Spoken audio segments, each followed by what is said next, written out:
the reason to live optimistically. Some say, when we lose faith, life still goes on, it just no longer goes with us. But is that true, or have we simply stopped walking, while time keeps moving without us every morning? Millions wake up carrying an invisible sentence. Today will be just like yesterday. They are not dead, but they no longer live. And then, there are a few those who, even when life knocks them down, still rise and smile. They possess no magic power. They simply hold one thing, an optimistic spirit. Optimism, the light within the ancients said, "He who carries a lamp within fears not the dark." Optimism is not shallow cheerfulness, nor a forced smile in suffering. It is the inner flame fueled by faith and awareness. We cannot command the rain to stop, but we can choose how to walk beneath it. We cannot make the world gentler, but we can choose to be gentle with ourselves. The pessimist sees a wall. The optimist sees the light seeping through its cracks. Marcus Aurelius once wrote, "If you cannot change the situation, change the way you look at it." That is the essence of optimism, the ability to find meaning even in pain. Why humans fall into pessimism? Let's be honest, life isn't easy. At 20, we worry about our future. At 30, we worry about survival. At 40, we worry about our health. At 50, we worry about loneliness. And by 60, we finally realize the greatest tragedy is to have lived so long without truly living. People become pessimistic for three main reasons. 1. They believe happiness must be possessed, not recognized. 2. They think their pain is the greatest of all. 3. They forget that pain is temporary, but the way we see it can last forever. Epictetus reminded his students, "It is not events that disturb us, but our judgments about them. Suffering is inevitable. Pessimism is optional." Just as we can't forbid the rain, but we can carry an umbrella, and that umbrella, for the Stoics, is wise optimism, the art of staying upright in the storm. Adversity, the exam of the soul. The optimist does not deny hardship. They face it as a warrior faces the strike, not avoiding it, but transforming through it. Seneca once said, "No man is more unhappy than he who never faces adversity, for he is never permitted to prove himself." Adversity is the gymnasium of the soul. Every wound, when seen through the lens of wisdom, is a lesson disguised as pain. You lose your job, yet perhaps it frees you to pursue what truly matters. You are betrayed, yet perhaps it teaches you to value yourself more. The optimist does not seek reasons to complain, but reasons to continue. They ask, "What is this trying to teach me?" instead of, "Why me?" Optimism is not delusion. Many confuse optimism with illusion. Illusion closes its eyes and pretends all is well. Optimism opens its eyes and still chooses the light. Marcus Aurelius wrote, "If you see the world as unjust, remember you can be just." That is the strength of the proactive mind. The optimist does not wait for miracles. They create them through small daily actions. They don't ask, "When will the storm end?" They ask, "What can I do while it rains?" Optimism is a soft kind of courage to smile even while your heart aches, because you know that smile is the first act of healing. The ripple of an optimistic soul. A pessimist brings darkness wherever they go. An optimist brings light with every step.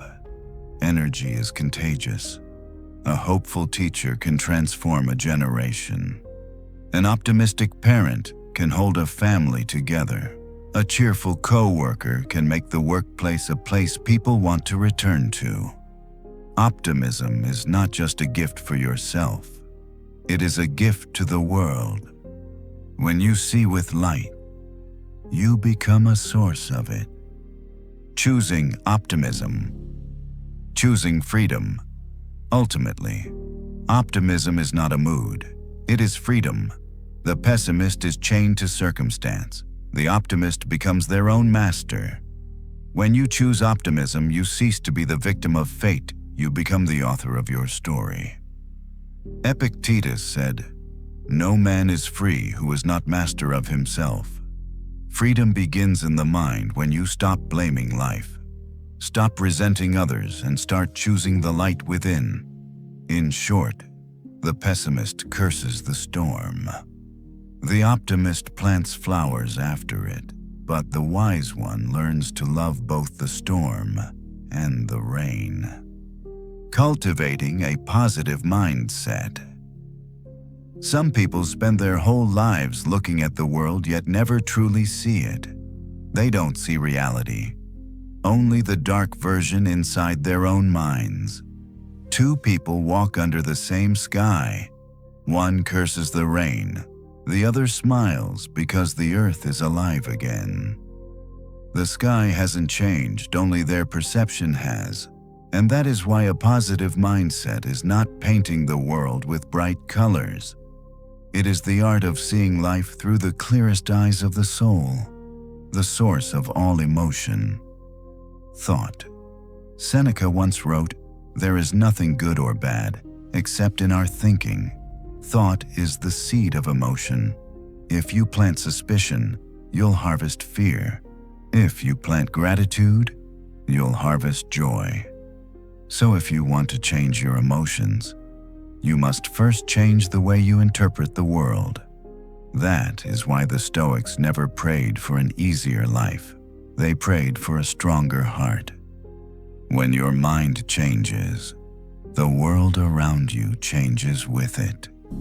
It's like wiping dust from a window. The landscape remains the same, but the light shines through again. Positive thinking is not fake happiness. People often mistake positive thinking for denial. It is not pretending everything is fine. It is seeing both the shadow and the light, but choosing to focus on the light. Marcus Aurelius reminded himself, "When someone behaves badly, remember they act that way because they do not know better." Positive thinking does not blind you to reality. It allows you to see it more clearly without judgment, without bitterness. The pessimist asks, "Why is this happening to me?" The optimist asks, "What is this teaching me?" That small difference creates two entirely different lives. 3 daily practices for a positive mind. Step 1. Pause reacting. Start observing. When something upsetting happens, don't rush to label it bad. Step back and ask, is it truly as terrible as I think? 9 out of 10 fears are born from exaggeration. Observe reality as it is calmly, clearly, not as your emotions paint it. Step 2. Change your questions. Change your life. The questions you ask yourself each day guide the direction of your mind. Instead of asking, "Why is everything so hard?" ask, "What can I do better today?" A small shift in language can completely shift the course of a life. Step 3. Focus on what you can control. Epictetus taught, "Some things are up to us and some are not." That is the first law of inner peace. Positive thinking begins when you stop wasting energy on what lies beyond your control and start investing it in what you can influence: your words, your actions, your attitude. 4. When the mind changes, the world changes. Have you noticed when your heart is calm, even the noise of the city feels softer? The world hasn't changed, your listening has. A negative mind sees danger everywhere. A positive mind sees opportunity in the same place. Changing your thoughts doesn't just alter how you feel, it changes what you create. Those who believe things will work out often find ways to make them work. Those who believe everything is against me unconsciously create proof of it. Life never betrays us. It simply reflects our way of thinking. 5. Positive thinking is discipline, not emotion. Optimism isn't something you're born with. It's something you train. Just as muscles grow through exercise, the mind grows through daily practice. Each morning, begin with a simple ritual. Write down 3 things you are grateful for. Breathe deeply. Whisper to yourself, "Today, I choose light." It sounds simple, almost childish, but these are exercises for the soul, and over time, you'll notice the storms that once crushed you now only pass by. 6. The positive mind, pathway to peace. When we are young, we chase happiness. As we age, we crave peace. And peace is not found outside of us. It begins within the tamed mind. When you stop letting thoughts run wild, when you stop giving power to negativity, you begin to hear the quiet voice of your true self. A positive thinker is not always happy. They simply refuse to let sadness dictate their path. Seneca wrote, "No man is truly unhappy who can control his own mind." That is the highest level of optimism, to remain in command of yourself in every situation. The world does not revolve around what happens to you, but around how you choose to see it. The victor is not the one who never falls, but the one who believes every fall is a lesson toward rising higher. Facing hardship with faith. There are nights so long you can't tell whether you're living or merely surviving. Everything you once believed in collapses like a castle of sand washed away by the tide. The weak ask, "Why is life so cruel?" The strong ask, "What is this hardship here to teach me?" And the wise, they smile in the storm, for they know hardship doesn't destroy you. It reveals who you truly are. Adversity, the fire that tests gold. Seneca once said, "Fire tests gold. Adversity tests the brave." Hardship is not the enemy. It is the examination of courage. If life were always easy, our souls would remain soft, untested, unsharpened. It's through loss, betrayal, and struggle that we learn who we are. Marcus Aurelius wrote, "The obstacle to action advances action. What stands in the way becomes the way." Once you begin to see adversity as a teacher, every misfortune becomes a lesson for growth. Pain is inevitable. Despair is a choice. No one escapes pain, but some allow pain to shatter them, while others use it to awaken their strength. Epictetus said, "When you are struck down, the question is not why me, but what shall I do next?" Pain itself is neutral. It's the way we meet it that defines us. The pessimist sees failure as an ending. The optimist sees it as a beginning. The wise understand that nothing truly ends as long as faith remains alive. Faith, the quiet strength of the steadfast. Faith is not something found outside you. It is the small, steady flame you protect inside yourself. When everything around you collapses, your work, your plans, your image, the only thing that keeps you from falling apart is the belief that you can begin again. Faith is not blind optimism. It is the refusal to surrender, even when no one else believes in you. Marcus Aurelius said, "If you can keep calm amid chaos, you have already won half the battle." Faith doesn't shout. It glows quietly enough to guide you through the darkest nights. Learning to rise. The art of resilience. No one is born strong. Strength is forged only after weakness is acknowledged. Just as steel becomes hard through fire, the human spirit becomes resilient through pain. The Stoics never prayed for ease. They prayed for the endurance to meet difficulty with grace.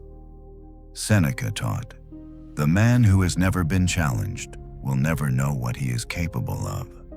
Every time you rise after a fall, you carve another mark of endurance into your soul, and one day, you'll look back and realize you have become as steady as a mountain, transforming pain into power. The pessimist asks, "Why me?" The optimist asks, "What is this teaching me?" But the wise say, "Thank you for through this. I have discovered myself. Instead of resenting pain, study it. Every wound hides a message if you are still enough to listen." Epictetus, once a slave turned philosopher, said, "They may chain my leg, but they cannot chain my mind." The optimist learns to transform pain into wisdom. The Stoics called it amor fati, the love of fate, not because fate is always kind, but because through it, the soul is refined. Faith, the foundation of inner peace. When you believe, the mind grows quiet. When you believe, fear dissolves like mist vanishing at sunrise. Faith doesn't require gods or miracles, only the trust that everything passes and that you will always have the strength to endure. Seneca wrote, "No man is happy because he escapes pain, but because he endures it with serenity." Faith is the art of letting go of fear, of resentment, of control, and whispering to life, "I trust you." And when you finally trust life, you realize it was never against you, it was always shaping you. Life never promised to be gentle, but if your heart holds faith, then even in the darkest night, you can still hear the quiet footsteps of the dawn. Living with gratitude and love. Some people walk through life without ever truly living. They see everything yet feel nothing, because they've forgotten the two things that make life radiant: gratitude and love. When the heart forgets how to be grateful, it loses its light. When we stop loving, we become strangers in our own lives. Gratitude, the root of happiness. Marcus Aurelius wrote, "He who appreciates the little will never be poor." Gratitude isn't an act, it's a way of being. It doesn't arise from having much, but from seeing the beauty in what you already have. To be grateful for your breath, for the water you drink, for a stranger's smile, is to realize that even with life's imperfections, your heart can still be whole. The pessimist counts what's missing. The grateful soul counts what's present. That small difference is the line between misery and peace. Gratitude does not weaken you, it strengthens you. Many fear that showing gratitude means submission, as if saying thank you makes you smaller. But Seneca said, "Only the strong can truly be grateful." For the weak always believe they are owed everything. To be grateful is to recognize the quiet generosity of existence. When you see life as a gift, you naturally live with greater humility, clarity, and purpose. Gratitude turns the barren field of the heart into a garden. It changes not only how you feel, but how the world responds to you. 3 daily ways to practice gratitude. 1. Write down what you're thankful for.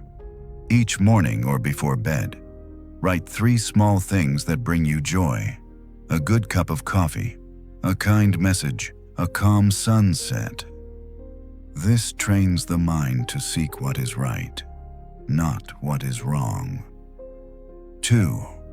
Say thank you with intention. Gratitude is not politeness, it's reverence.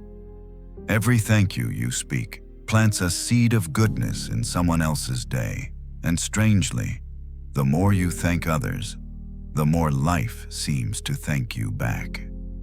3. Be grateful, even for pain. The highest form of gratitude is thanking what once hurt you, for those experiences forged your strength. The Stoics called this the gift of suffering, a present wrapped in rough paper, but opening it reveals resilience. Love, the gentle strength of the wise. Love, in the Stoic sense, is not blind affection, it is understanding and acceptance. Marcus Aurelius wrote, "When someone wrongs you, remember they act from ignorance, not evil. To understand that truth is to stop resenting. Forgiveness is not about excusing others. It's about freeing yourself from bitterness. True love is seeing someone's weakness without judgment and their mistakes without hatred, and still wishing them peace. That is not sentimentality. It is intelligent compassion. When gratitude and love meet, gratitude helps you see beauty. Love helps you create beauty. When these two coexist, you become a light in the world. The grateful do not complain, the loving do not resent, and when there is no resentment, there is freedom." Seneca wrote, "The greatest human achievement is to remain kind in an unkind world. To live with gratitude and love is not to wait for the world to be gentle, but to be gentle in spite of it. Gratitude and love, the way back to yourself. Live long enough, and you'll see wealth, status, even health can fade, but the person who carries gratitude and love cannot truly lose anything. The grateful do not fear loss. The loving do not fear loneliness, because gratitude and love are two faces of the same freedom, the freedom of the heart that no one can take away." Epictetus once said, "When you love life, you no longer fear death. For death can touch the body, but never the soul that loves and gives thanks. When you are grateful, the world becomes softer. When you are loving, the world becomes kind. But when you are both, you become the miracle this world has been waiting for." Creating joy and positive energy. Some people wait for joy as if it were a season that must come on its own.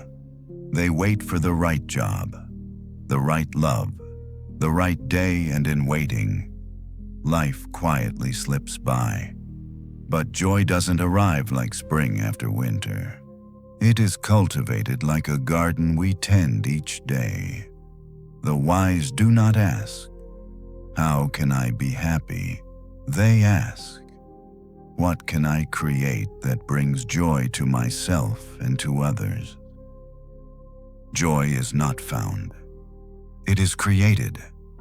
Seneca wrote, "A wise man does not wait for a smile from fortune, he smiles first." Joy is not something we stumble upon by accident. It is the byproduct of a mind that chooses light again and again.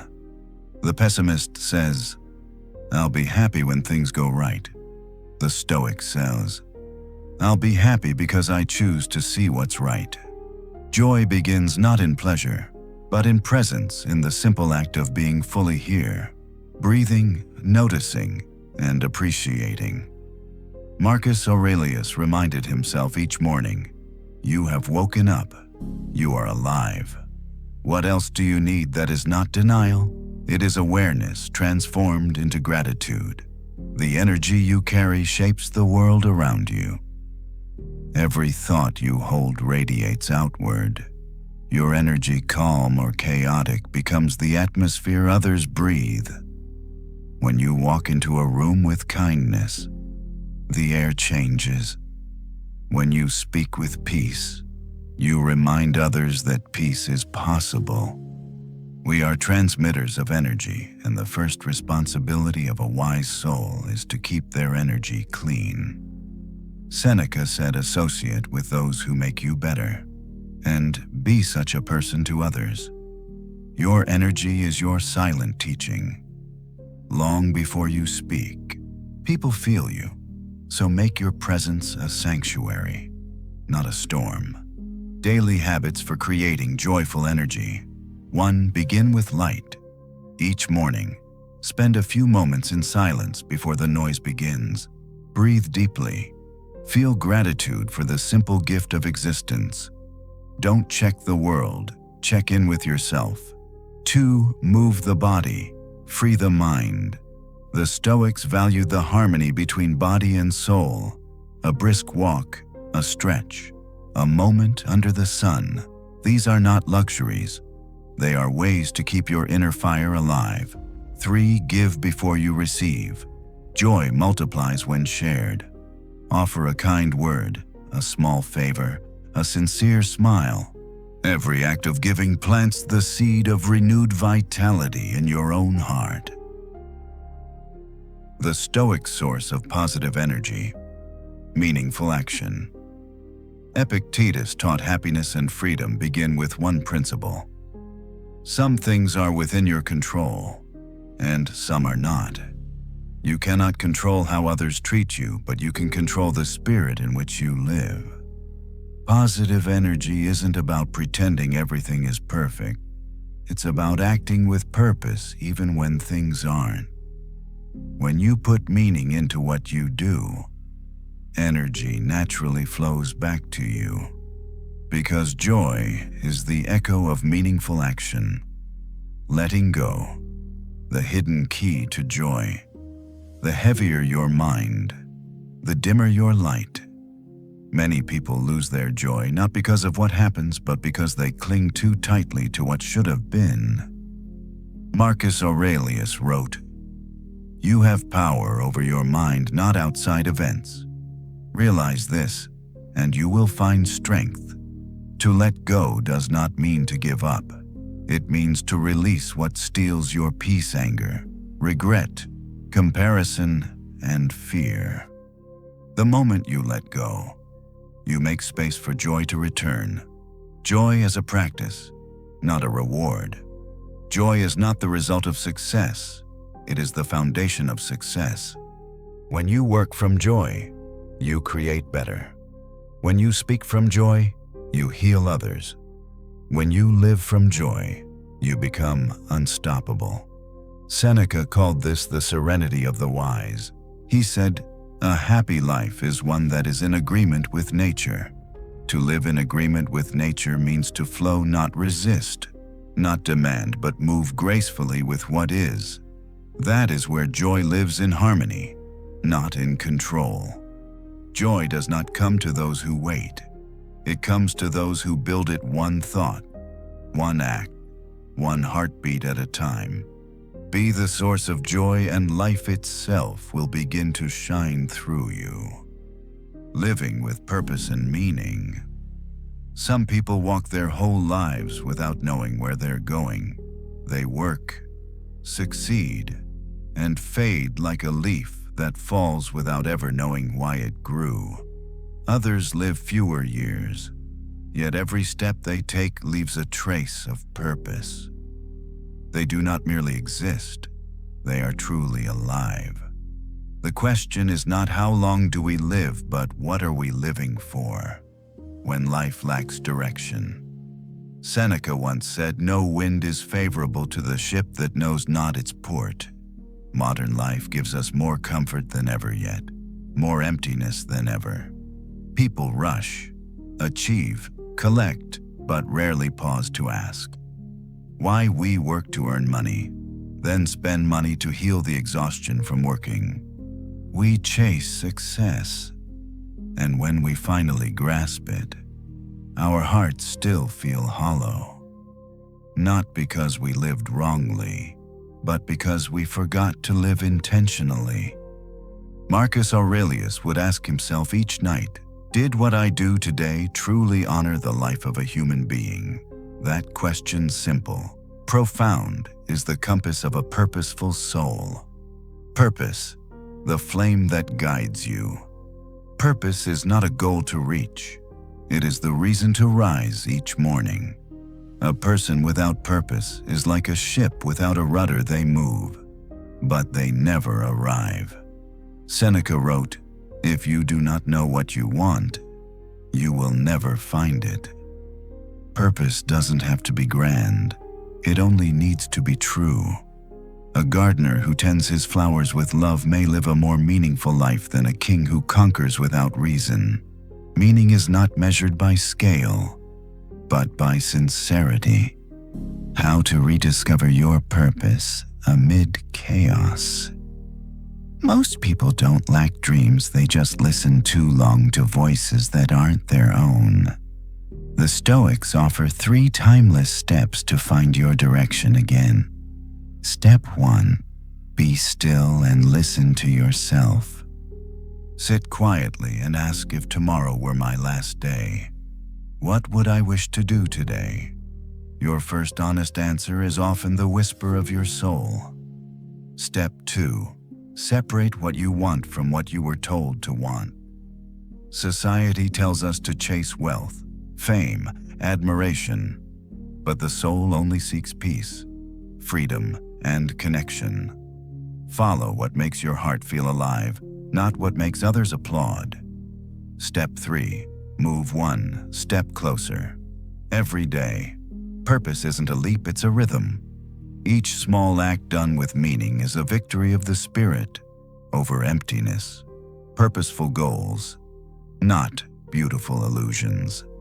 Many set goals that look impressive but mean nothing to their soul. A true goal should pull you beyond your comfort zone. Add value to others, not just yourself. Make you proud, not of what you gain, but of who you become along the way. Epictetus said, "No one is free until they live for something greater than themselves." A purpose-driven life is not about achievement, it's about alignment. When your actions reflect your values, every step feels like home. When you lose faith in your purpose, there will be seasons of doubt, times when the fire dims and the path feels lost. In those moments, remember the sun too hides behind clouds, yet it never forgets it is the light. Marcus Aurelius comforted himself with these words. Even the sun is sometimes covered by clouds, yet it remains the sun. Faith in your purpose doesn't mean constant confidence. It means trusting that the flame will return if you protect it gently. Rest when you must, but never mistake resting for quitting, meaning the final horizon of the wise. When we are young, we ask, how do I succeed in midlife? We ask, how do I find peace? But in the end, only one question truly matters. Did my life have meaning? Meaning doesn't come from results. It comes from presence, from how deeply you live each moment. A humble meal, eaten with gratitude, can hold more meaning than a grand feast in emptiness. Seneca wrote, "Live as though you were giving yourself to the world, not demanding from it." That is how a wise person lives, not as a consumer of life, but as its contributor. When you live this way, each day becomes a quiet act of thanksgiving. Remaining optimistic in all circumstances. There are days when the sky feels heavy and it seems as though even hope has forgotten your name. Yet somewhere in that same darkness, there are those who keep walking not because they don't fear the storm, but because they've learned to trust the light even when they cannot see it. True optimism isn't joy when the sun is shining. It is the quiet fire that warms your soul on the coldest night. When life tests you, life makes no promise of fairness.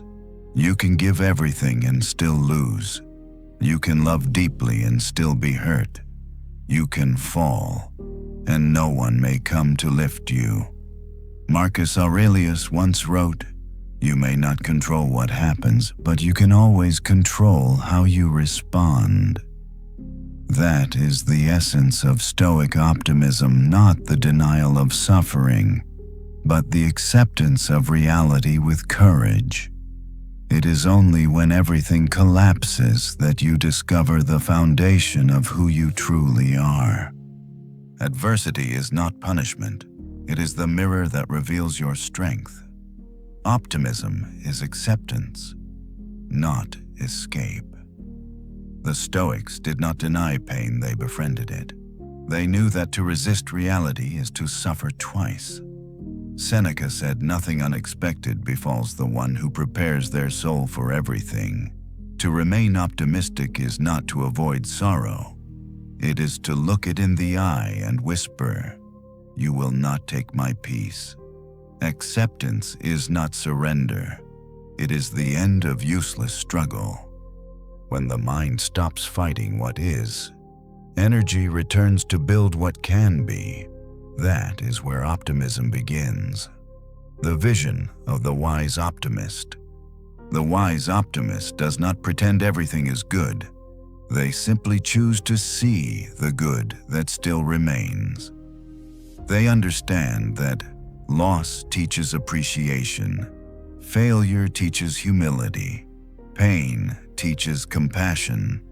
Epictetus said, "It's not what happens to you, but how you interpret it. That determines your fate." The wise do not ask, "When will this storm end?" They ask, "What wisdom hides inside this storm?" And in that question, they find peace. Choosing to stand on the side of light. You cannot command the world to be calm, but you can choose to be the calm within it. When others panic, you breathe. When others blame, you understand. When others shout, you stay silent and steady. Marcus Aurelius reminded his people, "You cannot change the world, but you can be an example to it." Remaining optimistic is a form of leadership, a quiet one, but powerful, because when one person stays centered, others remember that peace is still possible. Remember 7 principles for remaining optimistic in all situations. 1. Know what is within your control and release the rest. This is the foundation of freedom. 2. Keep discipline of the mind. Train your thoughts daily, as a warrior trains the sword. 3.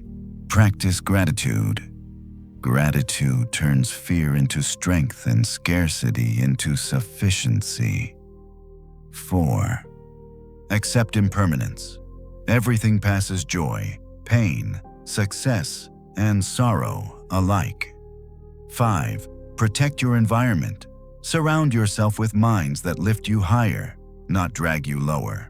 6. Do small acts of kindness. Each act of goodness strengthens your spirit. 7. Trust in renewal. No matter how long the night, morning always returns. These are the 7 pillars of the Stoic heart, the architecture of unshakable optimism, becoming a beacon of hope. Those who remain optimistic amid despair are not naive, they are lighthouses.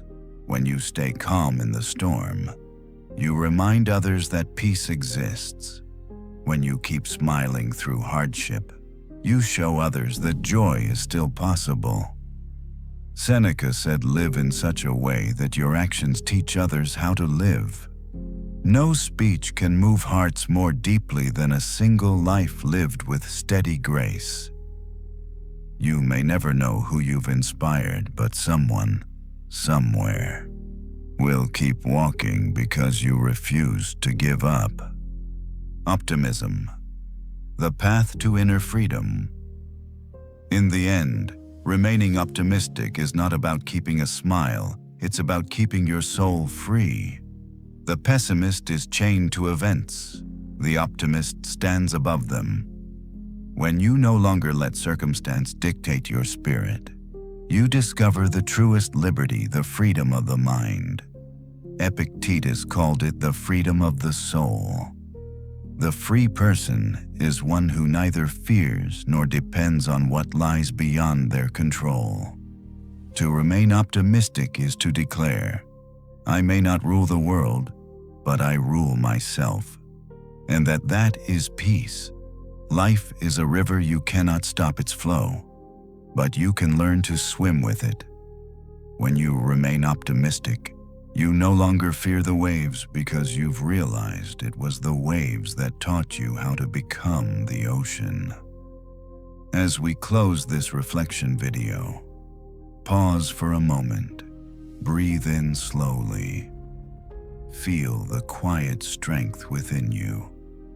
Everything we have explored, optimism in the storm, discipline of the mind, gratitude in scarcity, faith in hardship, purpose in chaos, is not theory.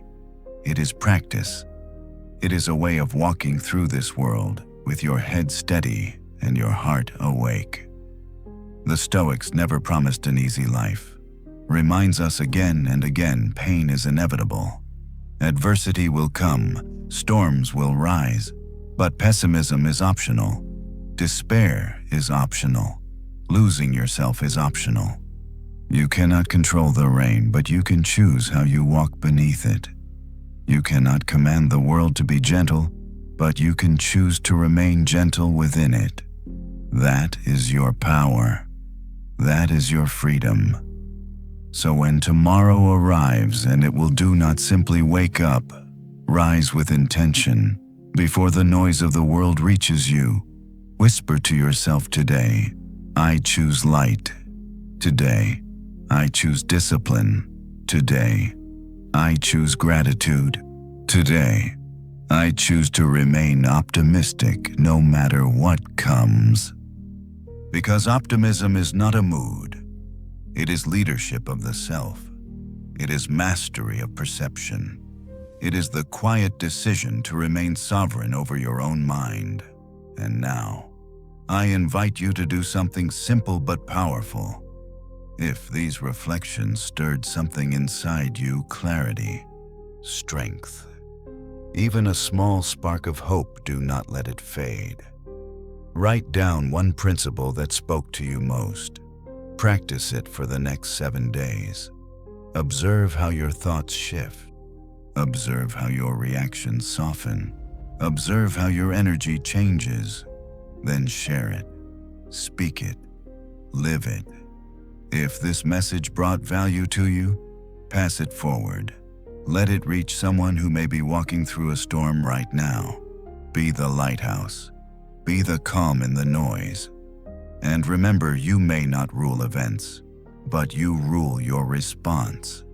You may not stop the waves, but you can become strong enough to swim. Stay steady. Stay grateful. Stay faithful. Stay optimistic. And may your mind remain free, your heart courageous, and your life filled with quiet, unshakable peace. See you next video.